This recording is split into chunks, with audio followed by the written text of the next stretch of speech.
റഷ്യയുടെ പ്രതിരോധ ആയുധങ്ങൾ ഇറാനിൽ വന്നു തുടങ്ങി എന്ന തരത്തിലുള്ള റിപ്പോർട്ട് ഇപ്പോൾ പുറത്തു വന്നിരിക്കുകയാണ്. 14 ദിവസത്തെ വെടിനിർത്തലുമായി ബന്ധപ്പെട്ട് അമേരിക്കയുടെ ഭാഗത്തു നിന്ന് ഇറാന് നേരെ ആക്രമണം ഉണ്ടായിട്ടില്ല. എന്നാൽ ഇറാന് മിഡിൽ ഈസ്റ്റ് കേന്ദ്രീകരിച്ചുകൊണ്ടുള്ള അമേരിക്കയുടെ സൈനിക ബേസിന് നേരെ ആക്രമണം നടത്തുകയും ചെയ്യുന്നുണ്ട്. അതോടൊപ്പം തന്നെ ലെബനാനുമായിട്ട് ബന്ധപ്പെട്ട വിഷയത്തിൽ ഇസ്രായേലിനെയും ഇറാൻ ആക്രമിക്കുന്നു. ഇനി വരാൻ പോകുന്ന ഈ കരാർ വ്യവസ്ഥ ഇപ്പോൾ ഇന്നലെയും ഇന്നുമായിട്ട് പാകിസ്ഥാനിൽ വെച്ച് ഈജിപ്തിൻ്റെയും തുർക്കിയുടെയും നേതൃത്വത്തിൽ നടക്കുകയാണ്. ആദ്യമഘട്ടം, അതായത് ഇന്നലെ നടന്നിരിക്കുന്ന ചർച്ചയുമായിട്ട് ബന്ധപ്പെട്ട കാര്യത്തിൽ ഒരു സന്തോഷകരമായിരിക്കുന്ന ഒരു പരിഹാരം അല്ലെങ്കിൽ ഒരു നിർദ്ദേശം ഉണ്ടായിട്ടില്ല എന്നുള്ള അഭിപ്രായമാണ് പുറത്തു വരുന്നത്. ആദ്യഘട്ട ചർച്ചയിൽ ഇറാൻ പങ്കെടുത്തിട്ടില്ല എന്നും അമേരിക്കയുമായിട്ട് മധ്യസ്ഥരാണ് ചർച്ച നടത്തപ്പെട്ടത് എന്ന റിപ്പോർട്ടുമാണ് പുറത്തു വരുന്നത്. ഇതിൽ മുന്നോട്ട് വെച്ചിരിക്കുന്ന കാര്യം ഇറാന്റെ നിർദ്ദേശങ്ങളെക്കുറിച്ച് മാത്രമാണ്. അമേരിക്ക മുന്നോട്ട് വെച്ച 15 നിർദ്ദേശവുമായിട്ട് ബന്ധപ്പെട്ട കാര്യത്തെക്കുറിച്ച് ചർച്ച ചെയ്യാൻ തങ്ങൾക്ക് താല്പര്യമില്ലെന്ന് ഇറാൻ പറഞ്ഞതോടുകൂടി ഇറാൻ മുന്നോട്ട് വെക്കപ്പെട്ട നിർദ്ദേശത്തിൽ ഊന്നിയിരിക്കുന്ന ചർച്ചയാണ് അതിൽ വന്നത്. ഇതിൽ അമേരിക്കയെ സംബന്ധിച്ചിടത്തോളം 2 നിർദ്ദേശമാണ് കണിശമായ രീതിയിൽ അവർ മുന്നോട്ട് വെക്കുന്നത്. അതിലൊന്ന്, ലെബനാനുമായി ബന്ധപ്പെട്ട വിഷയത്തിൽ ഇടപെടാൻ സാധിക്കുകയില്ല, അല്ലെങ്കിൽ ലെബനാൻ ഈ കരാർ വ്യവസ്ഥയിൽ പെട്ടതല്ല എന്നുള്ളതാണ് അതിൽ പറയപ്പെട്ട പ്രധാനമായിരിക്കുന്ന ഒരു കാര്യം. രണ്ടാമത്തെ കാര്യം എന്ന് പറഞ്ഞാൽ ഓർമോസ് സ്വതന്ത്ര പാതയായിട്ട് വിടണം, അതിന് ചുങ്കം പിരിക്കുന്ന പരിപാടി ഇറാൻ നിർത്തണം. ഈ രണ്ട് കാര്യം ഒരു തരത്തിലും ഇറാൻ അംഗീകരിക്കാൻ സാധ്യതയില്ല. അതവർ തുറന്ന് പറയുകയും ചെയ്തു. ലെബനാൻ തങ്ങളുടെ രാജ്യത്തിൻ്റെ ഭാഗം പോലെ തന്നെയാണ്. നിങ്ങൾക്ക്, അതായത് അമേരിക്കക്ക് ഇസ്രായേലിനെ സംരക്ഷിക്കാൻ സാധിക്കുമെങ്കിൽ, അവർക്ക് വേണ്ട സുരക്ഷിതത്വവും അവർക്ക് വേണ്ട സഹായം നൽകാൻ സാധിക്കുമെങ്കിൽ എന്തുകൊണ്ട് ഇറാന് ലെബനാൻ സഹായിക്കാൻ വേണ്ടി പറ്റില്ല എന്നൊരു ചോദ്യം പ്രസക്തമാണ്. ഇതിനിടയിൽ തന്നെ ഇറാന്റെ വിദേശകാര്യമന്ത്രി അബ്ബാസ് അറാജി ചോദിക്കപ്പെട്ടത് വളരെ പ്രസക്തമായിരിക്കുന്ന ഒരു ചോദ്യം ഇപ്പോഴും നിലനിൽക്കുകയാണ്. ഇറാന്റെ അകത്തുള്ള ആണവായുധ പരിശോധനകളെല്ലാം തകൃതിയായി നടത്തണമെന്ന് അമേരിക്ക ആവശ്യപ്പെടുന്നു. IAEA അതിനു വേണ്ടിയിട്ടുള്ള എല്ലാ പരിപാടികളും ഒപ്പിക്കുകയും ചെയ്യുന്നു. നല്ല കാര്യമാണ്. ഈ ആണവായുധ കരാർ വ്യവസ്ഥയുമായിട്ട് ബന്ധപ്പെട്ട് സഹകരിക്കാമെന്ന് ഇറാൻ കരാർ വ്യവസ്ഥ ചെയ്തതുകൊണ്ട് അത്തരമൊരു പ്രവർത്തനത്തെ സംബന്ധിച്ചിടത്തോളം തങ്ങൾക്ക് വിരോധമൊന്നുമില്ല, അത് ചെയ്തോട്ടെ, വിഷയമല്ല. പക്ഷേ സമാനമായ രീതിയിൽ തന്നെ ഇസ്രായേലിൻ്റെ അകത്തും ആണവായുധം ഉണ്ടല്ലോ, എന്തുകൊണ്ട് അത് പരീക്ഷിക്കുന്നില്ല, എന്തുകൊണ്ട് അത് അവർ പരിശോധന നടത്താൻ വേണ്ടി പറയുന്നില്ല എന്നുള്ളത് പ്രസക്തമായിരിക്കുന്ന ഒരു ചോദ്യമായിട്ട് നിലനിൽക്കുക. അതിന് ഇപ്പോൾ അമേരിക്ക കൃത്യമായ രീതിയിൽ മറുപടി പോലും പറയുന്നില്ല. ഇപ്പോൾ ഈ ഇടവേള ഇസ്രായേൽ ഇതിന് മുൻപ് തന്നെ പറഞ്ഞിട്ടുണ്ട്, 10 മിനിറ്റ് പോലും ഇടവേള ഇറാൻ അനുവദിച്ചു കൊടുക്കാൻ വേണ്ടി പറ്റില്ല. അവർ 1 വർഷത്തേക്കുള്ള ആയുധങ്ങൾ ശേഖരിക്കാൻ കുറഞ്ഞ സമയം മാത്രം മതി.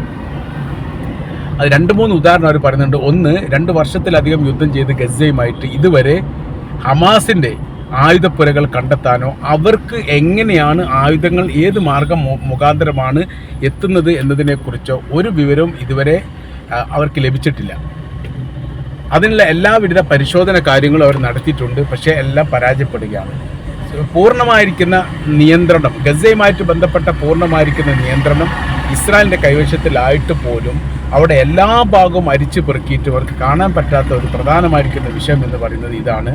ഹമാസിൻ്റെ കൈവശത്തിലേക്ക് ആയുധം എത്തുന്ന രീതി എങ്ങനെയാണ് എന്നുള്ളത് കണ്ടെത്താനുള്ള പല പരിശോധനയും പരീക്ഷണങ്ങളും അന്വേഷണങ്ങളും നടത്തിയിട്ടും അതെവിടെയും കണ്ടെത്താൻ വേണ്ടി സാധിച്ചിട്ടില്ല. അത് സമാനമായ രീതിയിൽ തന്നെയാണ് ലെബനാൻ ഏറെക്കുറെ അമേരിക്കയുമായിട്ട് സഹകരിക്കുന്ന രാജ്യമാണ്. ലെബനാൻ്റെ ഔദ്യോഗിക ഗവൺമെൻറ് ഏറെക്കുറെ ഇവരുമായിട്ട് അമേരിക്കയുമായിട്ടൊക്കെ സഹകരിക്കുന്ന രാജ്യമാണ്. എന്നാൽ ഹിസ്ബുള്ള ഗ്രൂപ്പ് നേരെ വിരുദ്ധമായിരിക്കുന്ന നിലപാടാണ്. ലെബനാൻ്റെ അനുമതിയോടുകൂടി അല്ലെങ്കിൽ അവരുടെ കൂടി അന്വേഷണത്തിൻ്റെ ഭാഗമായിട്ട് നടത്തപ്പെട്ട അന്വേഷണത്തിൽ പോലും യഥാർത്ഥത്തിൽ ഹിസ്ബുള്ള ഗ്രൂപ്പിൻ്റെ കൈവശത്തിലേക്ക് എത്തുന്ന ആയുധത്തെക്കുറിച്ചുള്ള ഒരു അടിസ്ഥാനമായിരിക്കുന്ന ബോധ്യവും ഇസ്രായേലിനോ അമേരിക്കക്കോ നിലവില്ല. ഇതാണ് അവരെ വല്ലാത്ത രീതിയിൽ കുഴക്കുകയും പ്രശ്നങ്ങൾ ഉണ്ടാക്കുകയും ബുദ്ധിമുട്ടിലേക്ക് അവരെ എത്തിക്കുകയും ചെയ്യുന്നതിൻ്റെ പ്രധാനമായിരിക്കുന്ന കാരണം. അപ്പോൾ ഈ ഒരു പറഞ്ഞ കാര്യം ഇങ്ങനെയാണ്. ഇപ്പോഴത്തെ 14 ദിവസത്തെ വെടിനിർത്തൽ ഇപ്പോൾ 2-3 ദിവസം കഴിഞ്ഞു. വെടിനിർത്തൽ ഇപ്പോൾ തുടരുകയാണ്. അമേരിക്കയുടെ ഭാഗത്തു നിന്ന് ആക്രമണം ഉണ്ടായിട്ടില്ല എന്നുള്ള കാര്യം നമ്മൾ പറഞ്ഞു. എന്നാൽ ഈ സമയത്ത് ഇറാൻ വിശ്രമിക്കുന്നില്ല. ഇറാനെ സംബന്ധിച്ചിടത്തോളം ഈ കരാർ വ്യവസ്ഥ പൂർണ്ണമായ രീതിയിൽ അംഗീകരിക്കപ്പെടും എന്നുള്ള 1% പ്രതീക്ഷ പോലും ഇറാനെ സംബന്ധിച്ചിടത്തോളം ഇല്ല. ഈ കാര്യങ്ങളൊക്കെ ഇറാൻ അങ്ങനെയാണ് കണക്കൂട്ടി മനസ്സിലാക്കുകയും ചെയ്യുന്നത്. അവരുടെ രീതി കാര്യങ്ങൾ അമേരിക്കയുടെയും ഇസ്രായേലിൻ്റെയും രീതി സ്വഭാവങ്ങളൊക്കെ വെച്ച് നോക്കുന്ന സമയത്ത് അങ്ങനെ കണക്ക് കൂട്ടാൻ സാധിക്കുകയുള്ളൂ. ഇനി കരാർ വ്യവസ്ഥ പൂർണ്ണമായ രീതിയിൽ ഇറാൻ മുന്നോട്ട് വെച്ചത് അംഗീകരിക്കുകയാണെങ്കിൽ ഇറാനെ സംബന്ധിച്ചിടത്തോളം വിരോധം എല്ലാവരും അംഗീകരിക്കുകയും ചെയ്യും. ആ രീതിയിലാണ്. പക്ഷേ ഇറാൻ എന്ത് ചെയ്യുന്നുണ്ട്? ആയുധങ്ങൾ വാരിക്കൂട്ടുന്നുണ്ട് രണ്ട് തരത്തിൽ. ഒന്ന്, അമേരിക്കയുടെ ആക്രമണവുമായിട്ട് ബന്ധപ്പെട്ട് ഇറാൻ്റെ ആകാശത്ത് വെച്ച് 10-ലധികം യുദ്ധവിമാനങ്ങളെ ഇറാൻ വെടിവെച്ച് വീഴ്ത്തിയിട്ടുണ്ട്. അതിൽ 2-3 എണ്ണം മാത്രമേ അമേരിക്ക സ്ഥിരീകരിച്ചിട്ടുള്ളൂ. വലിയ നാശങ്ങളും വലിയ രീതിയിലുള്ള സാമ്പത്തിക നഷ്ടവും സൈനിക നഷ്ടവും യഥാർത്ഥത്തിൽ ഈ ഇറാൻ്റെ അകത്ത് കയറിയിരിക്കുന്ന സൈനികരുമായിട്ട് ബന്ധപ്പെട്ട് അമേരിക്കക്ക് ഉണ്ടായിട്ടുണ്ട്. അത് ഇനി തുടരും. അത് ഇനി തുടരാന്ന് വെച്ചാൽ ശക്തമായി തുടരും എന്നുള്ളതാണ്. കരാർ വ്യവസ്ഥ പൂർണ്ണമാകാത്ത ഒരു സാഹചര്യം വന്നു കഴിഞ്ഞാൽ പിന്നീട് ചെയ്യുന്ന ഒരു പ്രധാനമായിരിക്കുന്ന വിഷയം അവർ പറയുന്നത് അതിശക്തമായിരിക്കുന്ന മാരക ആക്രമണം നടത്തുക എന്നുള്ളതാണ്.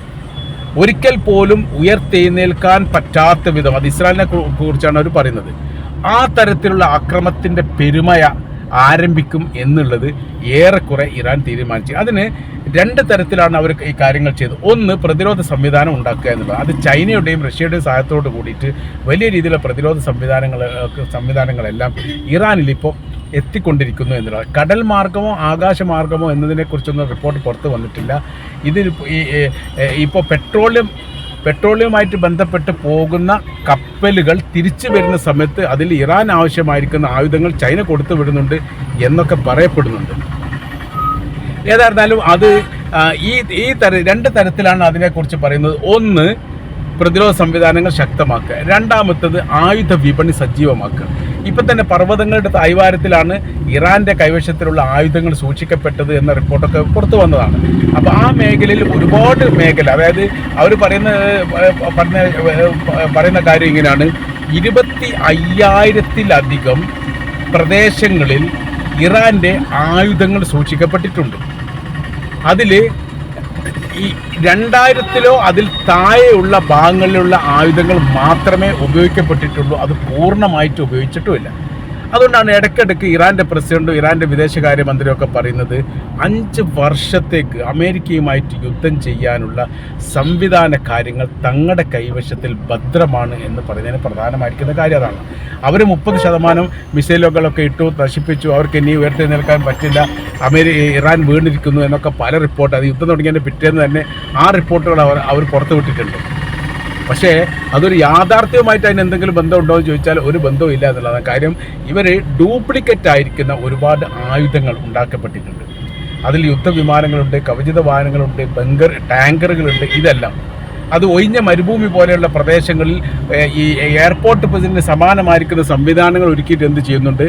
അവരത് തയ്യാറാക്കുന്നു. അത് തയ്യാറാക്കുന്ന സമയത്ത് അമേരിക്ക അല്ലെങ്കിൽ ഇസ്രായേലിൻ്റെയൊക്കെ സൈനികർ ഇത് തെറ്റിദ്ധരിച്ചുകൊണ്ട് എന്ത് ചെയ്യും? ഇവിടെ ബോംബിട്ട് കഴിഞ്ഞ് നശിപ്പിക്കും. യഥാർത്ഥത്തിൽ ഇത് ഇത് ഒറിജിനൽ അല്ല. ഒരുപാട് വൈകിയതിന് ശേഷം മാത്രമാണ് അവർക്കത് കണ്ടെത്താൻ വേണ്ടി പറ്റിയത്. അപ്പോൾ നശിപ്പിക്കപ്പെട്ടിട്ടുണ്ട് എന്ന് പ്രധാനമായിട്ട് പറയുന്നതിൽ ഈ പറയപ്പെട്ട കാര്യങ്ങളാണ്. അവരുടെ ആയുധ ശേഖരങ്ങൾക്കൊന്നും യാതൊന്നും സംഭവിച്ചിട്ടില്ല എന്ന് പറയാനുള്ള പ്രധാനമായിരിക്കുന്ന കാര്യം അവർ തന്നെ വിവരിക്കുന്നത് ഇങ്ങനെയാണ്: വലിയ വലിയ മലകൾക്ക് തായ്വാരത്ത്, പർവ്വതങ്ങൾക്ക് തായ്വാരത്താണ് ഇവരിത് സൂക്ഷിക്കപ്പെട്ടത്. അത് തന്നെ വലിയ തുരങ്കങ്ങൾ ഉണ്ടാക്കി സൂക്ഷിക്കുന്നു. അവിടേക്ക് അടുക്കാൻ വേണ്ടിയിട്ട് ഒരു തരത്തിലും ഇവർക്ക് സാധിക്കുകയില്ല, ഇസ്രായേലിനോ അമേരിക്കക്കോ സാധിക്കുകയില്ല. അതുകൊണ്ട് തങ്ങളുടെ ആയുധങ്ങൾ സുരക്ഷിതമാണ് എന്ന് ചുരുക്കം. ഇനി തുറക്കാൻ പോകുന്ന വാതിലുകൾ, അവരുടെ പർവ്വത നിരകളുടെ തായ്വാരങ്ങളിൽ തുറക്കാൻ പോകുന്ന ആയുധങ്ങളുടെ പുരകൾ, അത് ഭീമമാണ്.